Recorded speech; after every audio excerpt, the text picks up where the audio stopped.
প্রিয় দর্শক, আসসালামু আলাইকুম। তো দর্শক, যাকে দেখতে পাচ্ছেন তার নাম হচ্ছে নূরজাহান। নূরজাহানের বিয়ে শাদী হয়নি। নূরজাহানের অনেক কষ্টের জীবন। নূরজাহানের ঘরে সৎমা।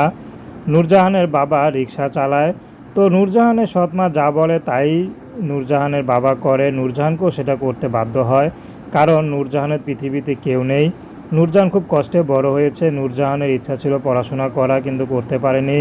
তো নূরজাহান এখন চাচ্ছে একটা ভালো জীবনসঙ্গী যদি পেয়ে যায়, যদি সে গোপনও বিয়ে করতে চায়, নূরজাহান চলে যাবে। কারণ নূরজাহানের অনেক কষ্টের জীবনে কেউ তাকে আপন করে নেয় না। তার মধ্যে বাবা রিক্সা চালায়, যৌতুক দেওয়ার সামর্থ্য নেই। তো এই জন্য নূরজাহানের বিয়ে হচ্ছে না। সৎ মায়ের ঘরে অনেক কাজ করতে হয়, তার বেলা অনেক ঠিকমতো খাবারও পায় না। তো নূরজাহান চাচ্ছে ভালো একটা মানুষ, যদি পৃথিবীতে ভালো মানুষ থাকে অবশ্যই নূরজাহান বিয়ে করবে, তার বয়স চেহারা যেমনই হোক না কেন। তো দর্শক, প্রেম ভালোবাসা বিয়ে শাদী করা একান্ত আপনাদের ব্যক্তিগত ব্যাপার। আসুন আমরা ৫ ওয়াক্ত নামাজ পড়ে সালাম